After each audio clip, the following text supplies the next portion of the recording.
dia berani mengatakan itu, dia pasti punya alasan, gak mungkin tidak. Lah ngapain? Apa untungnya bagi dia mengatakan itu coba, kalau memang itu adalah bohong? Akhirnya terbukti berbohong, maka dia harus mempertanggungjawabkan semua yang dia ucapkan. Boleh jadi dia harus diproses secara hukum.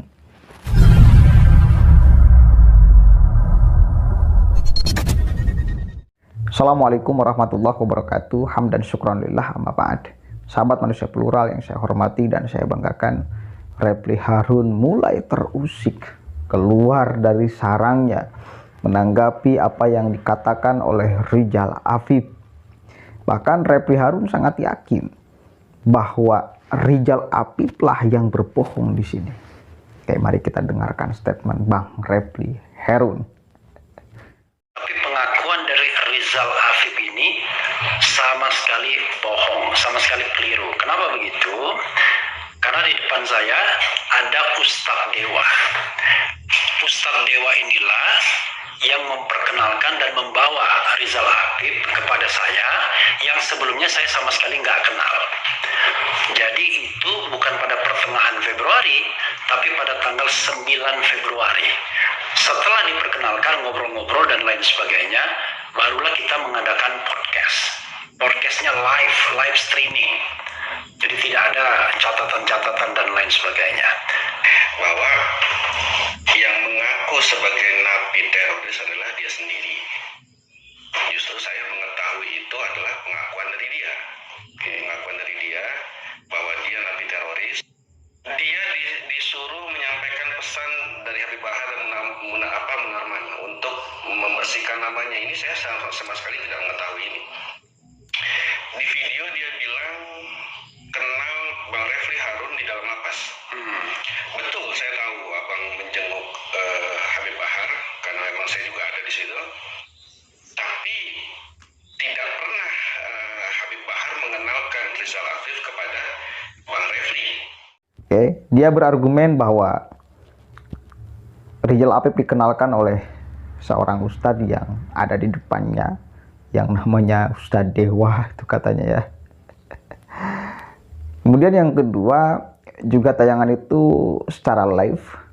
Yang ketiga, urusan bulan ya, urusan bulan itu di pertengahan kata Rizal Afif. Kemudian Refly Harun mengatakan bahwa itu di tanggal 9 tapi masih bulannya sama, Februari ya. Ini menjadi sangat kita bertanya-tanya, siapa sebetulnya yang berbohong di sini? Rizal Afif kah atau Refly Harun? Tetapi dari beberapa klarifikasi Refly Harun, saya kira bias juga sih. Pertama, biasnya gini, urusan tayangan itu ditayangkan secara live, sehingga kemudian tidak terjadi setting dan sebagainya lah, karena live.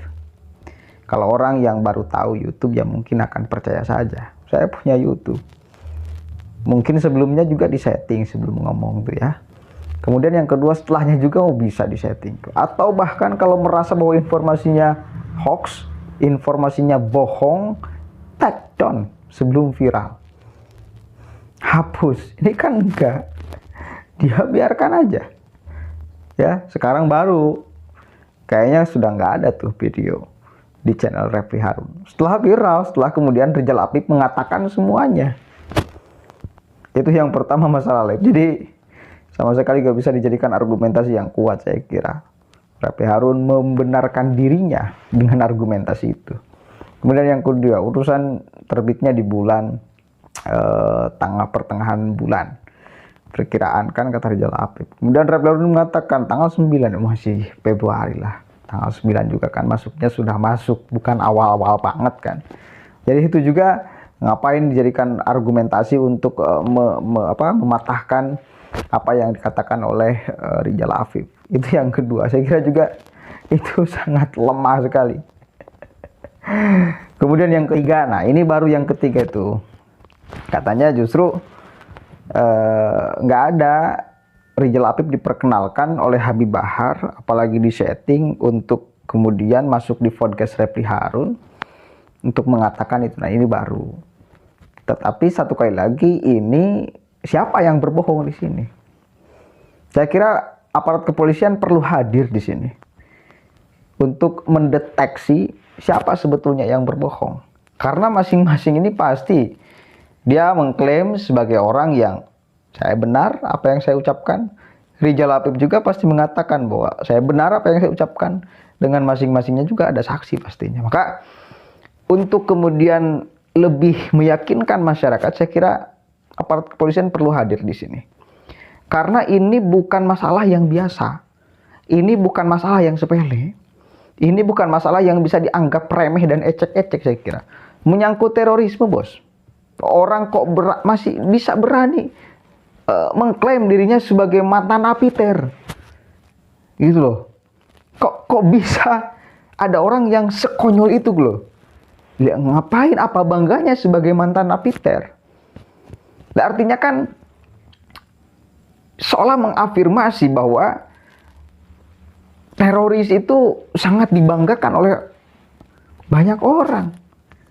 Kalau kemudian kasus ini diabaikan, kalau kemudian kasus ini dianggap remeh, akhirnya bisa jadi orang lain gitu. Ada yang mengaku saya sebagai mantan napiter, saya sebagai mantan napiter, diundang di podcast A, di podcast B, di podcast C. Ini akhirnya kan menjadi tidak baik kepada masyarakat. Apalagi satu kali lagi mantan napiter lagi. Sesuatu yang profesi lagi. Tindakan konyol seseorang. Ya, tindakan konyol, biadab, bodoh seseorang. Masa mau dianggap remeh? Itu.